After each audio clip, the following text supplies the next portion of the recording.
For an enlightening chat on this episode of Business as Unusual, we've got Ken Bogard and Grace Gavin diving deep into the art of honesty and transparency in the workplace. Ever wondered how open and honest communication can transform your team? Tune in and you'll learn a lot more about how.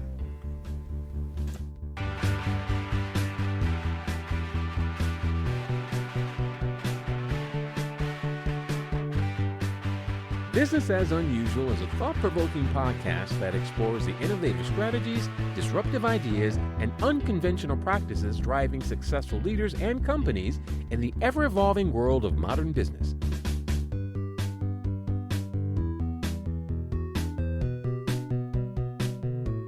Subscribe, comment, and share for weekly inspiration with our host, Aicila.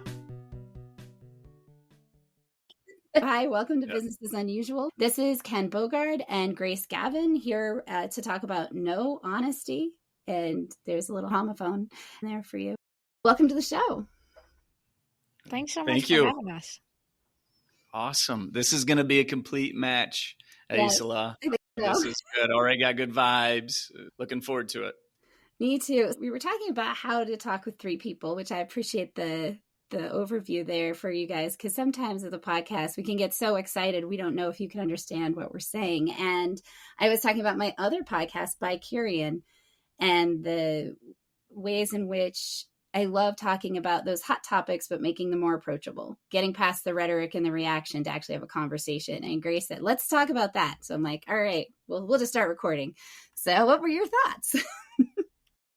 It's perfect timing, actually, Aicila, because we were just talking about this earlier today. Everything that we do surrounds communication, not just in the work that we do, but as human beings. And so if we can't communicate with each other, if we jump right to anger, to hatred, to hurt, and all of those things, there's going to be no action moving forward out of any controversial topic, which is what we want. We want some action moving forward out of it. And so it's very interesting to me to see where people lie on any topic and understand, where are you coming from? What experience have you had that I haven't had that leads you to that conclusion? And can I understand that and still have my opinion in this conversation, and we come out better for it? So that's my thoughts on it. Ken, what do you got? I think we're just moving into such a divisive time. I don't know. That sounds like a thing that people say all the time, but man, it's really bad. Yeah. It's over everything though. We're not talking just big topics. Mm-hmm. We're talking a sensitivity to everything that somebody might disagree with. Mm-hmm. Right? So maybe you don't appreciate this plant for some reason that could offend somebody. And so then that disagreement creates this division, and what's wrong with that guy with that plant that he likes? And then I'm like, what's wrong with you for not liking that? It's just a plant. And then we take the lazy approach and we divide. Mm-hmm. The harder thing to do is to come together, shut yourself off, and try to be present for the person who's speaking and what they want out of it, how they feel about it, where they come from. There might be some sort of historical thing with a plant like this that we have no idea that person encountered. And so in other words, we've never walked in anybody else's shoes. Mm-hmm. And we haven't taken the time to understand them. And because of that, we take the lazy way out, and we just want to fry them for being different or having a disagreement. And it's bad. And it's hurting leadership teams. It's hurting relationships in the home life. And it's hurting society at large. Mm-hmm. I used to do this experiment on Twitter that you'll appreciate, I think. So my shtick with Bicurean is we're not clean narratives. We're messy people. We always have contradictions in ourselves and our engagements. So find the places where they meet. And I used to get on threads, or Twitter threads, that were super escalated. And whoever I would talk to, I'd just be, if it was a topic I cared about, like it was an experiment that I had feelings on, I just start with, like you said, I'd calm myself down and I'd say, I didn't say any of that. Let's talk about this topic. And I'd say about 80% people will respond by saying, oh yeah, Yeah, you're right. You didn't. And they would have a reasonable conversation with me about the topic. The other interesting thing to me about that was it didn't change how they engaged with anybody else. I could de-escalate them here, but it didn't have a ripple effect of any sort. But I was trying to figure out, like, can you have some kind of positive influence in those moments, or are you always going to amp it up? And you will amp it up, like you said, if you're coming in hot and you're just like, bah, there's no hope there. I have a rule. If I start to type frantically, I start asking myself, does this contribute positively to anything in this conversation or anything I believe in? And if I can't say yes immediately, we're done. That's good, because it's the two people. What you're doing there to me is having a conversation, versus on social media, I see it happening all the time, where basically we just have a megaphone that is our comment or is our tweet, however we put it out there, and we're just shouting past each other. We're not actually having a conversation at all. When you can slow it down a little bit and say, oh, this is what I actually said. This is what you said. Here's where we agree. Here's where we disagree. And just slow it down, because we're moving so fast these days, and there's a lot of push to move faster, be more efficient, which is fantastic. But when it comes to conversations with people, sometimes we just need to de-escalate, to slow it down, to remember, oh, there's a person on the other side of this tweet. There's a person on the other side of this screen. And would I yell this at your face? Probably not. Yeah, I probably wouldn't even say it, right? I like to make the distinction between responding and reacting for myself. I want to respond, not react, as much as possible. It's really good. So, Aicila, I want to share with you, I think, to set a foundation around no honesty and this open and honest piece of communication real quick. I know we're about to get into this a little bit deeper. And so what we help teams and organizations become more open and honest. That's it. It's super simple. It's not easy, but that's the work we do. And I wanted to define open and honest, and you're welcome to disagree or challenge it, or if you think differently, that's great. Would love to hear it. When you think of the phrase open and honest, people say it all the time. You hear it on a show, you hear it on a podcast, open and honest. To me, the phrasing's a bit wrong, and I think we need to start looking at it differently. Open and are two wasted words. You're just asking for somebody to be honest. But if we could look at open a little bit differently, openness to me is listening without reservation, putting your needs and wants on pause for somebody else. So if I invite somebody in on a conversation, I'm saying, will you be open and honest with me? So Aicila, for example, what I would want you to do is be 100% honest. Be truly and freely yourself, speak into what you want, how you feel. And I'm going to be 100% open to you, meaning I'm going to listen to you without reservation and put my needs and wants on pause for you. Here's the deal. I'm going to come back at you, though. I'm going to be honest with you. And I ask that you be totally open to me. My gosh, if we could have exchanges like that, real communication is taking place. It is pure. The challenge on social media is people haven't agreed to those terms, right? They haven't agreed to that. They're like, well, I'm going to post what I want to, and I don't have to be open to anybody else. On this show or in relationships that we have, we can actually educate somebody on, this is the way we're going to talk.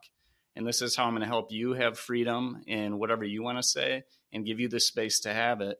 And I'm going to tell you how I feel. And please allow me to be free and have my own opinions and thoughts. And please listen to me. It does not mean we have to sit here and agree with each other. I'm not saying that. There's no way. But just listen and seek to understand just for a freaking moment somebody else and where they're coming from and how they think and what they want. That's the foundation of what we're after. And so we kind of blow that social media topic up by saying, well, people don't agree. Mm-hmm. They haven't made the agreement to be open and honest. So it's a little hard to create real change and meaningful dialogue there.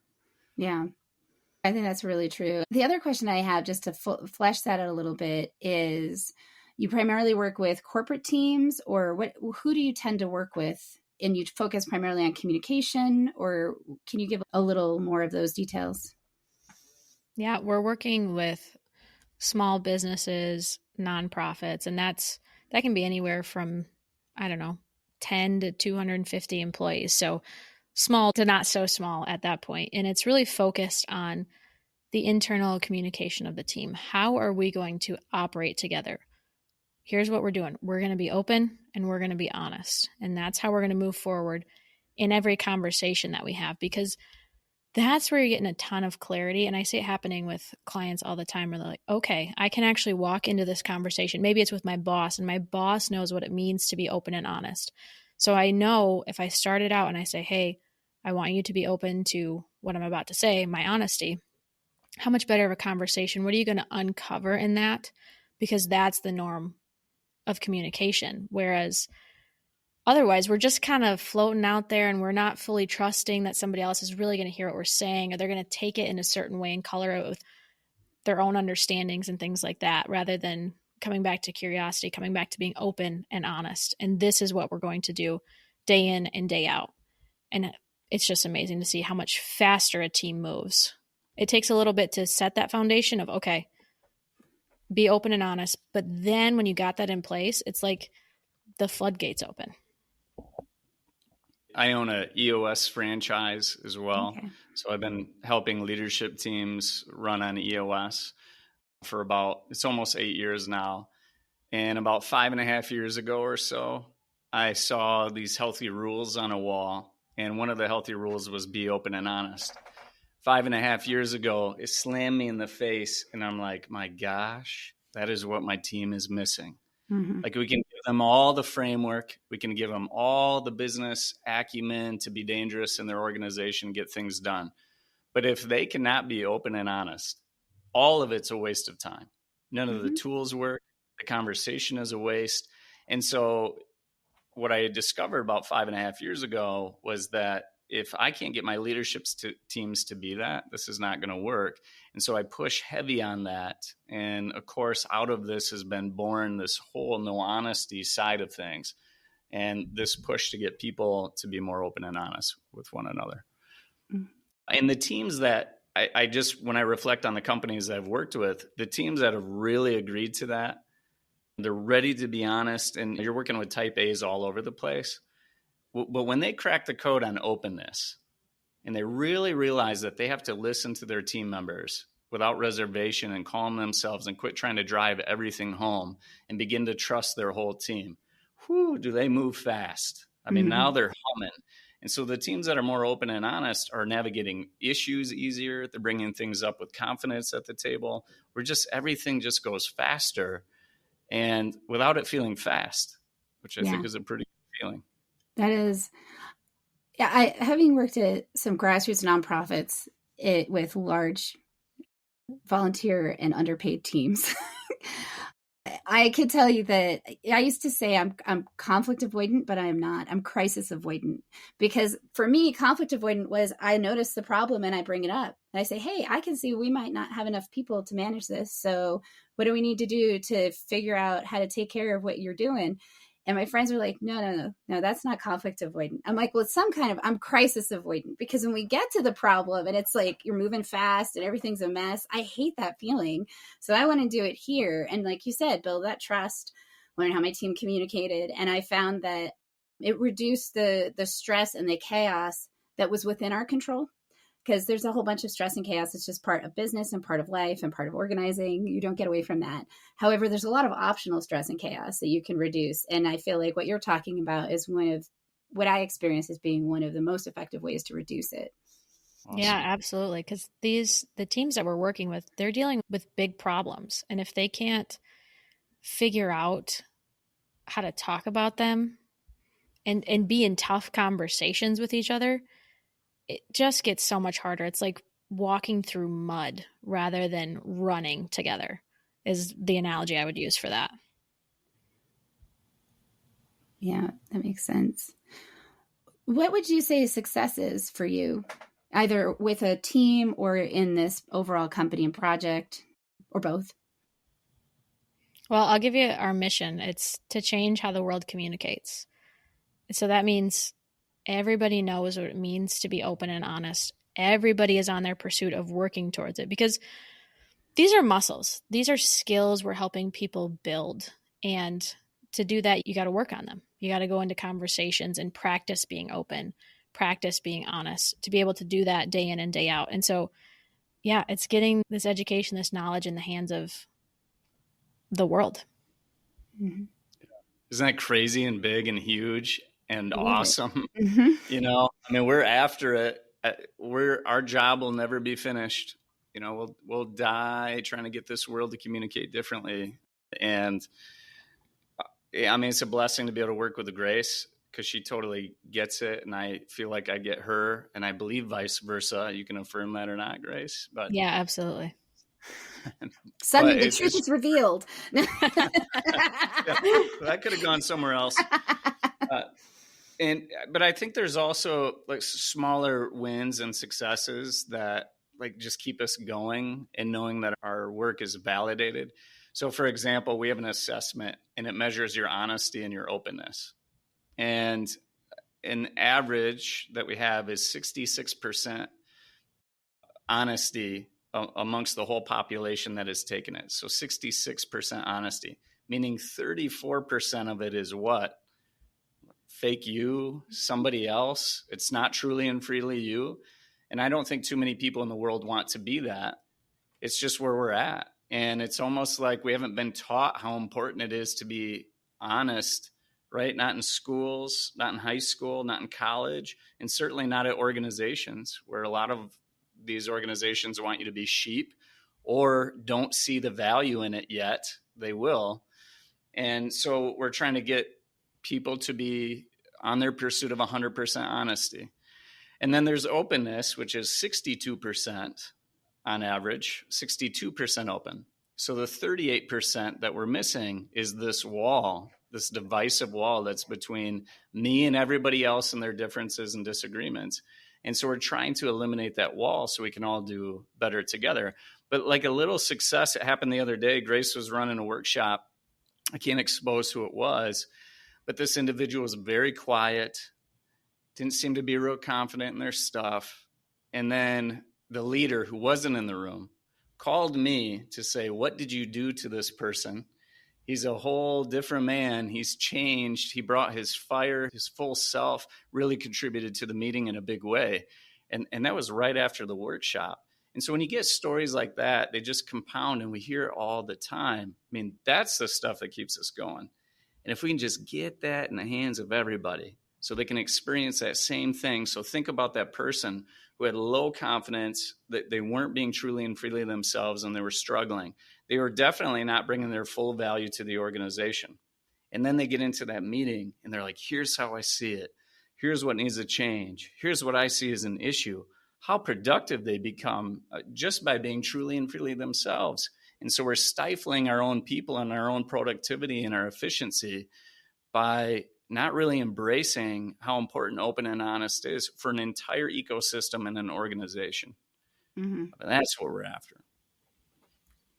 Yeah. I would say even more than not taught how to be honest and open.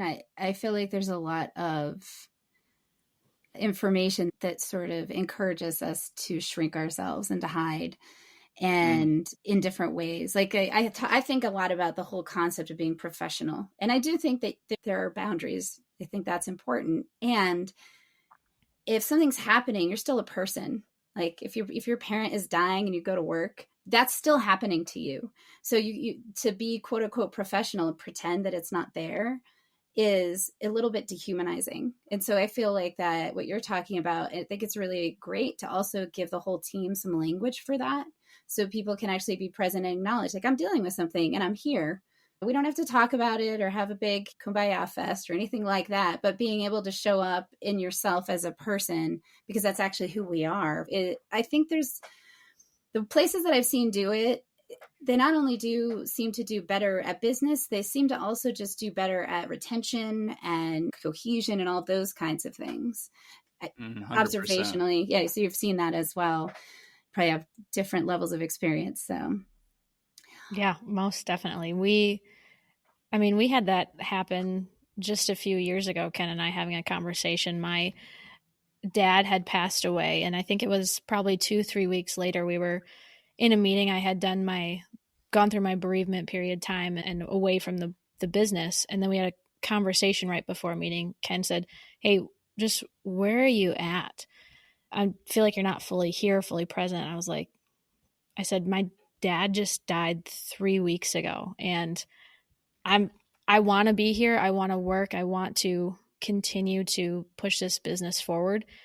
And this happened to me, and I don't know what that means for me yet. And so just my ability to be honest there happened because I knew Ken would be open to it, and also just unlocked so much more clarity for him and for our partnership as we were moving forward, because that's not an experience that he was going through at that time. So he doesn't know what I'm going through. I don't even know to a certain extent what I'm going through, but now we have this absolute clarity working with each other of, okay, she's going through a struggle right now and she still wants to be here. She still wants to be in the conversations, working, and how do we do that well together, and knowing that. You left out your intensity in that story. She came at me pretty hot, but it was good. It was real raw emotion. Insert a nice little F word in there. Sorry, Grace, but you had that in there, and it was like whoa, okay, like there's something I'm totally blind to here, and I just want to hear it. I'm just seeking to understand, right? I'm not trying to put you in a box or make you this thing. I'm genuinely trying to understand. And she laid it out there beautifully. And we didn't really dive into the agenda right away. We just kind of talked about it. And I'm like, I'm getting clued in here. And thank you for just sharing that. If she didn't share that, I would have had other questions and assumptions, and the gap in communication would have really hurt us, because I'm doing this in my head, right? I'm swirling. I'm thinking, okay, she doesn't want to be here. She pissed off. Okay, her dad died. What does she need from that? I mean, if you don't engage in the tough conversations, you'll never fully understand. And we did that. And it was one of the best moments we've ever had together. And, I'll never forget it.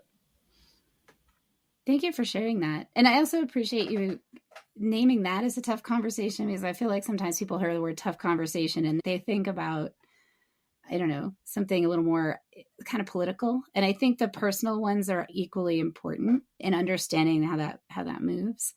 So I really appreciate the naming of that. And Grace, so how did you get involved with No Honesty?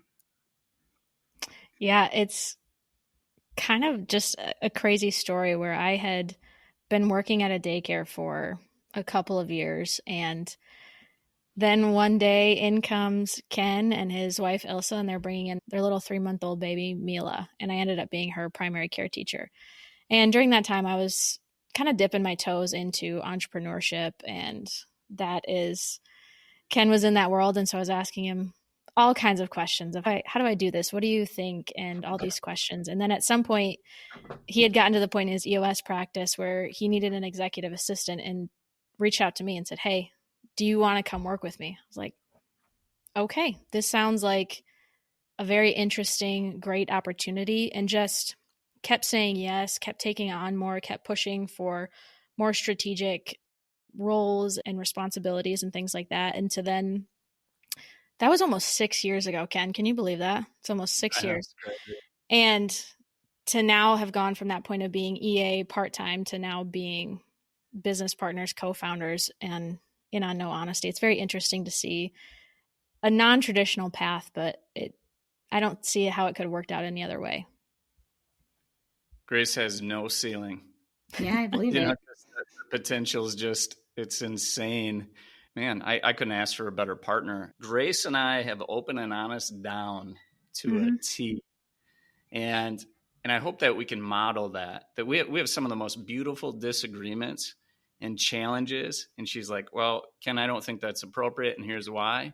And then I got to put my wall down and be open to it. And then I'll come back at her and I'll tell her, here's what I think. And we navigate it. We pick some sort of action forward and we move on. And so, it's just been a great partnership. Yeah. There's just as many times in there where he has to call it out for me and say, hey, I feel like you're not being open to this idea. I'm like, you are absolutely right. And that's what we want for everybody. We want to be able to have those kind of conversations. And there are certain things where I'm like, yes, you're right. And let me get back to listening to what you're actually saying versus what I think all of this means. Because I am a 6 steps down the road person. When you give me an idea, I'm like, oh, okay, here are the blocks. Here's where that's going to go well. What's going to happen here? And I got to get back to being in the present moment. So Ken really helps me do that. And so it's just grateful for you, Ken. So thank you. Back at you. Finding a good team, I think, is the kind of magic that it's a true gift and a treasure. So I celebrate that you guys have that, because it is something that I admire and love when it shows up in my world. Awesome. I had 2 phone calls today, very serious calls about a leadership team member who is not loving and appreciating or getting along with another leadership team member. Like, it's not working out. Doesn't feel good. It feels like a broken team at this point. And the conversations we're having, I'm like, well, how do you really feel about that person? And what do you want out of them differently? And really deep diving that, which is really safe on the phone call with me, right? Because I'm not that person. We're not deep in that conflict yet. But usually what happens in those conversations is this. I say, hey, the last 5 minutes of what we just talked about, I need you to pretend as if a microphone was on this phone call, and you have to give it back to that person. You have to tell them almost exactly how you feel. Because if you skirt your expectations or you fuzzy up your boundaries, it will continue to be unclear and will fester as an unhealthy relationship. And so you got to go back to that individual, make the space as safe as possible so that it's actually heard.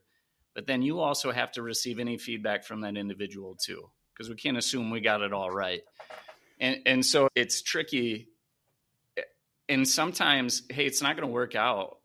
Like the people that they're struggling with, I think we really struggle. A lot of people who love people. I love human beings. We're from West Michigan, nice. We're nice to everybody. That really draws out a bad relationship without saying what needs to be said. And we're stuck in this cycle of some terrible thing. Sometimes you got to let go. And so I think that needs to be a very real consequence in somebody's mind of, here's the conversation too. If this can't get better and we can't feel like 2 arrows going in the same direction, I think you seriously have to consider that this arrow goes somewhere else, and they'll be fine. They're a brilliant person. They're just not a match for the same vision and mission that you're on. And how do we help that individual? If you care about them and love them, how do you help that arrow land somewhere else as well? As opposed to just cut them off completely. Yeah. And they're just not a match today. And so I think that's something that we have to take in consideration when maybe we're not aligned. Mm-hmm. I actually follow that. Like I told you, I have a colleague that I've worked with off and on, and I've also left contracts because I can see that I'm not the right fit, and I'm often willing to say that. And the relief that people have, right? Because generally people are kind of nice, and they don't, especially when they've worked to find a consultant, they're kind of like, I'm like, no, I can see you're not making progress. Let's shift this. Let's find the right, a lot of people when they come to me at first, like we do a little assessment and things, but I also have a huge catalog of folks, partially from the podcast and just from my years of working, where I try to match make, because I don't want I'm not about someone working with me unless we're the right fit. I'm about them getting what they need for their business and being able to be clear about what is and isn't aligned, whether it's in a work situation or in a consulting. I feel like, once again, that also builds the community of trust for everybody outside of one group. Yeah. So I appreciate that. And it's hard because people will feel like it's personal. And it's that thing earlier. It's like, it's not, business isn't impersonal. However, determining that something isn't a fit or aligned isn't a judgment on you as a person. It's an assessment of the functionality of what we're trying to accomplish here. So that's okay. And doesn't have to feel bad to anybody. Yeah, that's so good. So good. Sorry, keep going. So one of the things I want to talk to you guys about is, and I know you both came into this from different ways, and I'd love to hear both of your stories, which is that it takes something to decide to do this, right? Like lots of people have, maybe not a ton, but EOS isn't an unknown franchise, and it's an effective process. And yet you were like, oh, there's more here that I could be doing. And you're not the first person. Someone else also saw that, but you decided to take an action. And what is it about you or your circumstances or yourself or your life that took that awareness into this creation? Yeah, I'll share it. We're going to go back. I'm going to try to bring it forward fast. As a young boy, the word bullying was never a part of the vocab in my father and I's household. So he raised me solo. He's a stoic German, Lutheran, retired engineer, former military, loving father. I should add that, but in his way. And we didn't talk about bullying. And I had, I can't share, I don't think we have the time for all these stories, but man, I had rocks thrown at me. I've been beat up. I've had guns flashed at me. I've had things stolen from me. And I'm an 8, 9, 10-year-old boy who's like, why?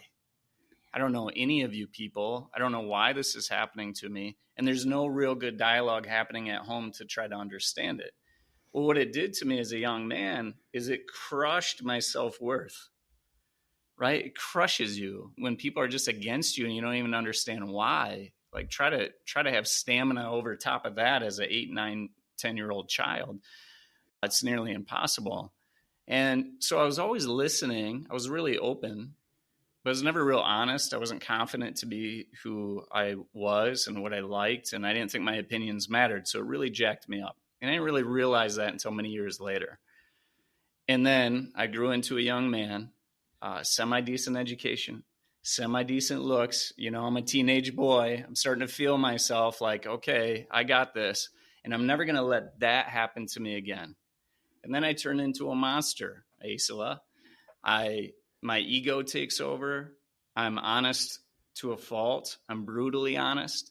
I destroy relationships. Anytime somebody would challenge me, I would oust them. I would dominate whatever it was. And I was not open.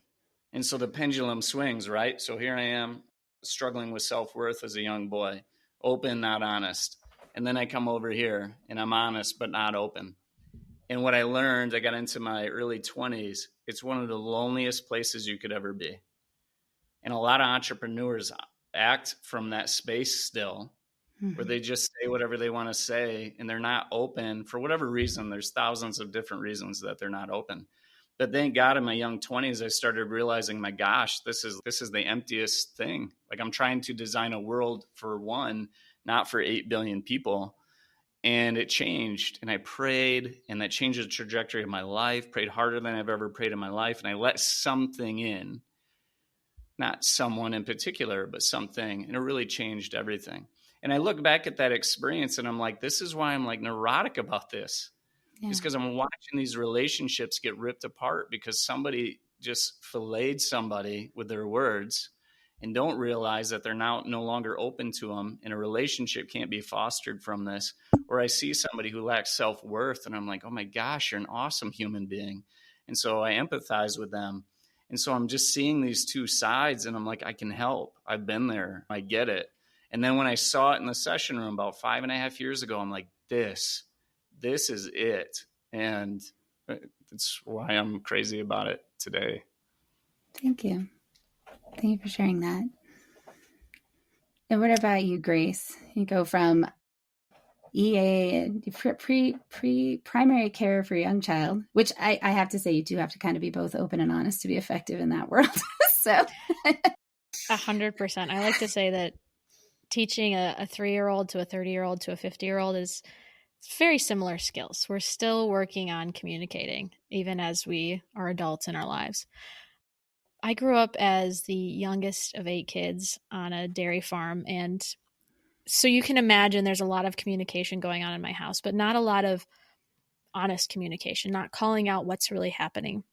And then I already shared the story about my dad, but really where the fire for this comes for me is when he was diagnosed with stage 4 small cell carcinoma, and his odds of survival were 3%.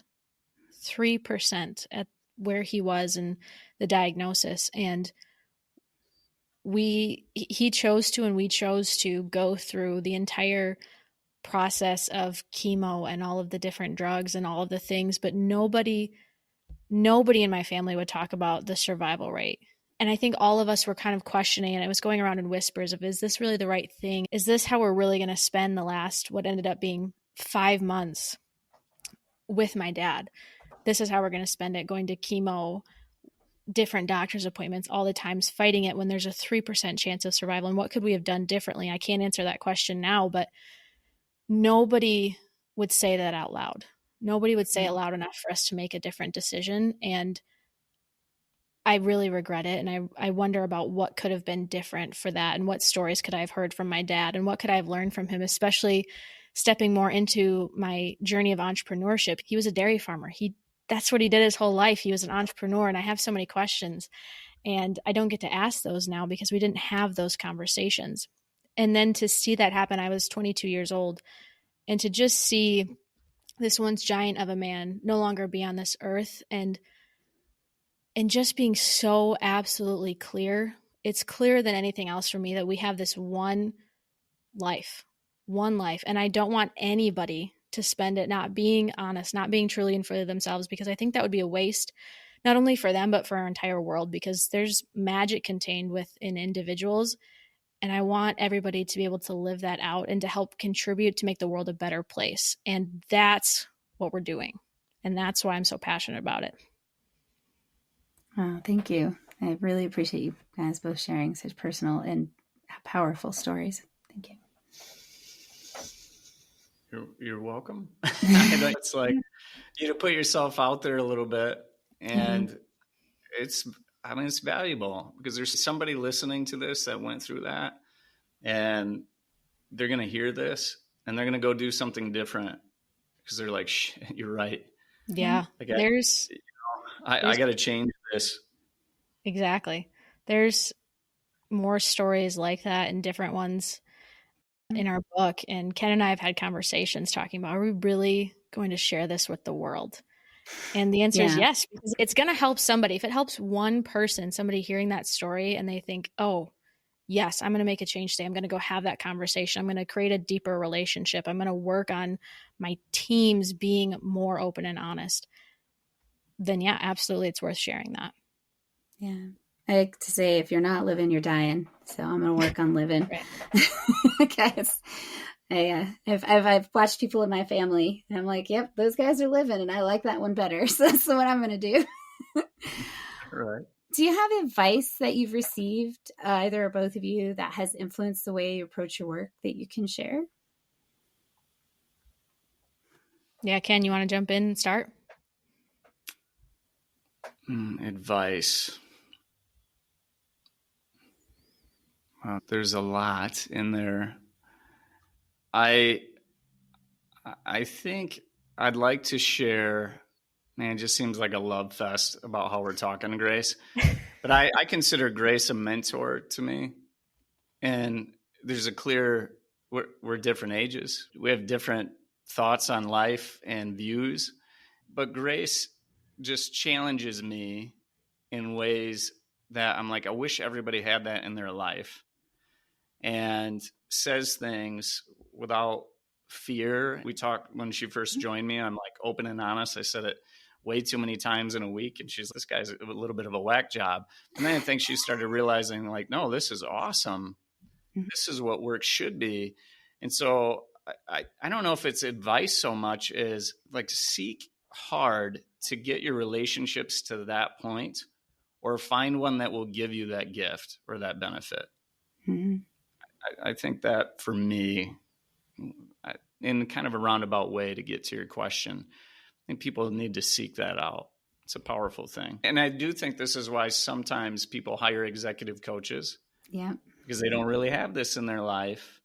And so they're like, I'll get this from an outsider. Mm-hmm. But really what we should be doing is training that team, that you're sitting in front of a team filled with executive coaches that all should be helping each other out. We got to try to get to that point. And there's a place for executive coaches, of course, but we got to get to a point where we can navigate any conversation, put anything on the table and get through it. 100%. I'm here for it. Thank you. Good. Let's go. Let's go. Grace, do you have advice you want to share? Yes, I do. But that is such a good point, Ken, about being everybody's executive coach, because that's what we want. We want teams that are filled with growth, which actually plays well into the advice that I got. And so, not to bring it back to my dad again, but I'm going to, because this is the best advice. And Ken actually helps me live it out really well. So I appreciate him for that. When I went to college, it just wasn't the right fit for me. I was always a really good student, but I wasn't doing well in college. And so I went to my parents and said, I want to drop out. And, I'm sure they had their own feelings about that, but my mom had double majored. My dad never went to college. So I had two different perspectives there throughout my life seeing it. And my dad said, you don't have to go to school to get an education. You just have to keep learning. You just have to keep learning. And so I embrace that really heavily, whether I'm reading books, I'm having conversations with people. I have Ken who pushes me constantly, and I need that, and I appreciate that because it helps me to continue to grow, to continue to learn. And I think that's what I hope for everybody, is that we just keep learning, whether that's about new topics that maybe interest you or just really about the person on the other side of the table from you, especially if it's your team member. Learn about them, be interested in them, understand how to help them, and you're going to be all better for it. That's great. No, that's really good. Being an entrepreneur, putting a new idea out there, encouraging people to be transparent, sometimes I imagine that can be discouraging, or at least sometimes you need to take a break and recharge. What do you do to keep yourself inspired in this mission of yours to change the world? I do a lot of gardening, which doesn't sound like something that would be so inspiring, but it is to see the fruits of your labor. But it also teaches me so much patience, Aicila. It's ridiculous because I want to put seeds in the ground and have them be producing the next day. And that's not how it works. Also, interestingly enough, not how it works with people. And so it teaches me patience, but also really helps ground myself back to being in the moment, this is the purpose of what I'm doing here right now. For me, I think I go home and it's the love of my children and my wife that recharge me, probably emotionally and personally, right? So I go home and I sleep and I love, and it just recharges me. Then when I wake up, I have to achieve. Achievement drives me. Achieve something, big or small, it doesn't matter. But I have other battles with this that I'm working on. But for the sake of this question, I think as soon as I engage in a conversation with somebody else, I'm recharged. And it also drains me. But it's like when you network with somebody for the first time, you go to a coffee shop, and sometimes you'll meet somebody who just wants to commiserate and just dump all their stuff on you. I love turning it around on them and saying, okay, interesting issue. What do you plan to do with that? And so these people probably never want to network with me again. But I think it's just to connect with people and challenge them and help pull out of them the power that they have inside of them. And so anytime I talk to somebody, I'm lifted immediately. If I'm by myself for too long, I lose that. So I definitely have to engage with people and be involved somehow, some way with someone. That's a good call out, Ken, because I just got married less than 2 months ago. And so I should also say my husband helps recharge me too. This man. We'll put that back at the beginning. Yeah, put it back at the beginning. You didn't say it. You didn't say it.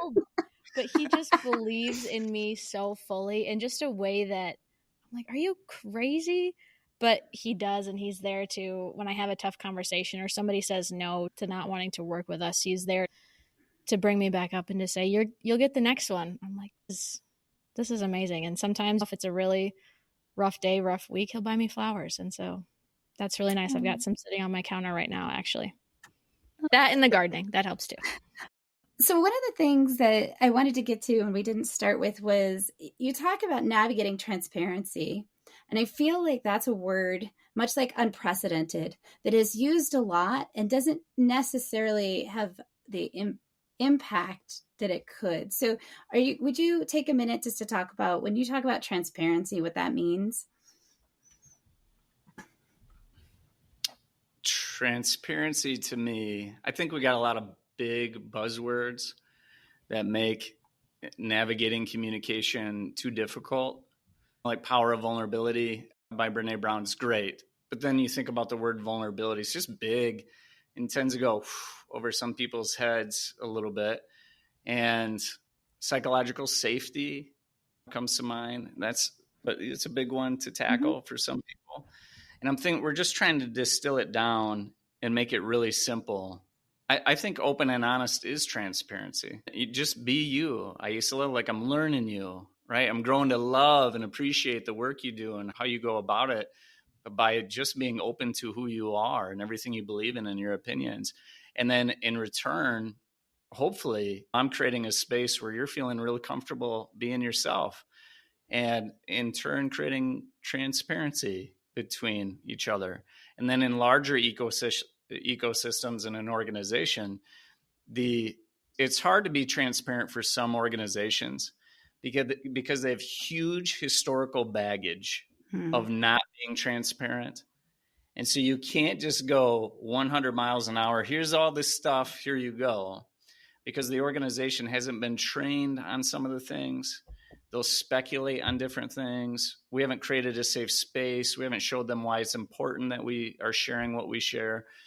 So I think everything really needs to start by educating people on what is transparency or what is open and honest communication and why it's important. And then how we're going to receive it and agree on how we're going to handle it together.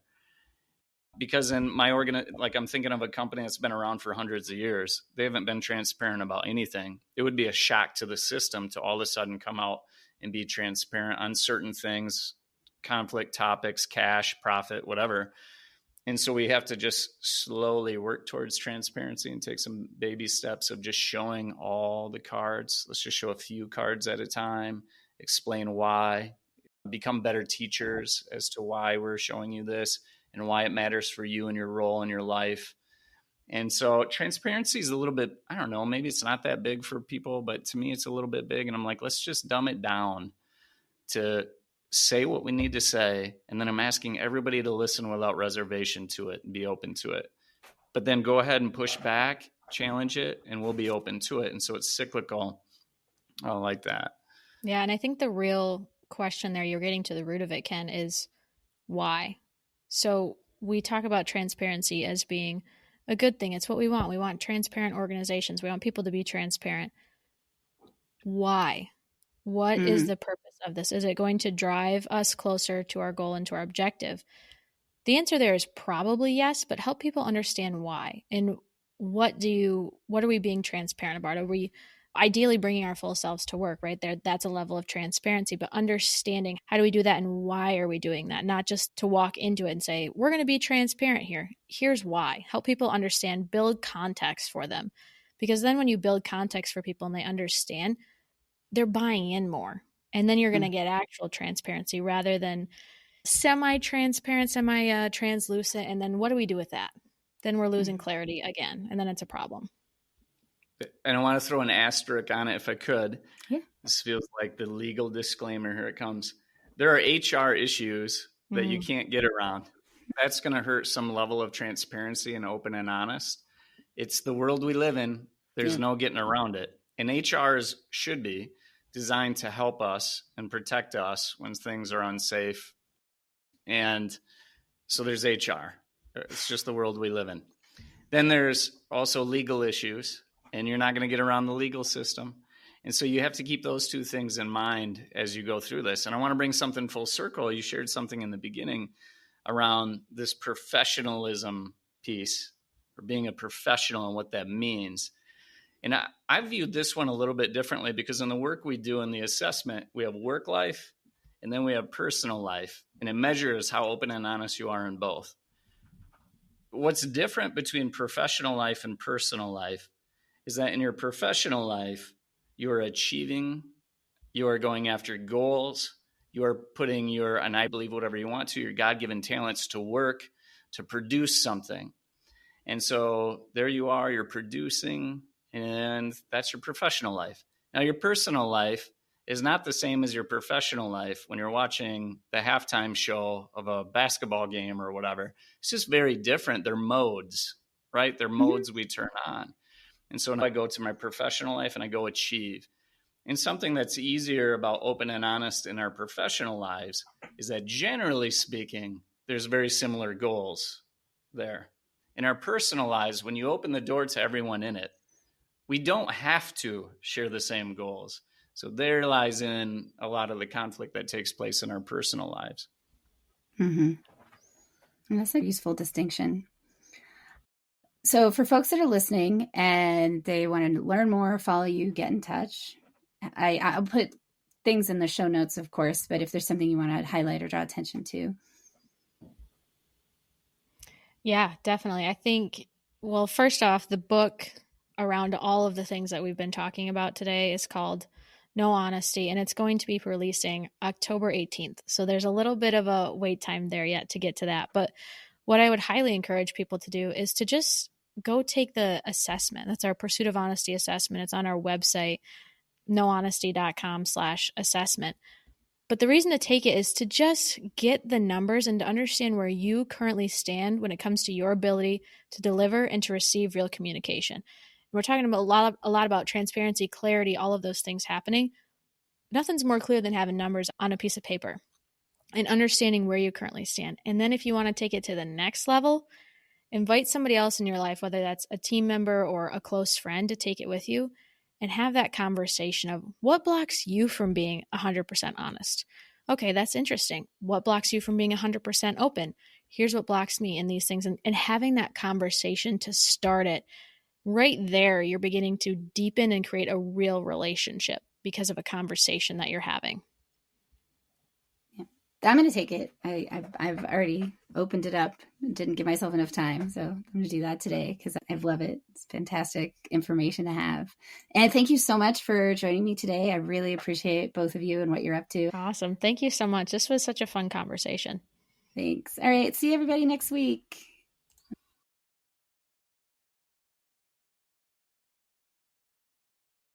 I hope you enjoy the show. I love making it.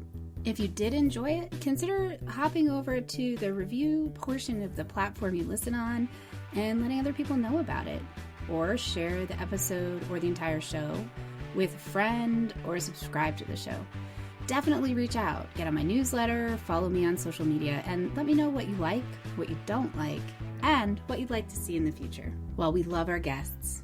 Appearance on the Business as Unusual podcast or any Bicurean consulting production is for information purposes only and is not to be considered an endorsement of their business practices, or character. Please properly vet anyone you find through this podcast and generally before you do any business with them. Thank you for listening.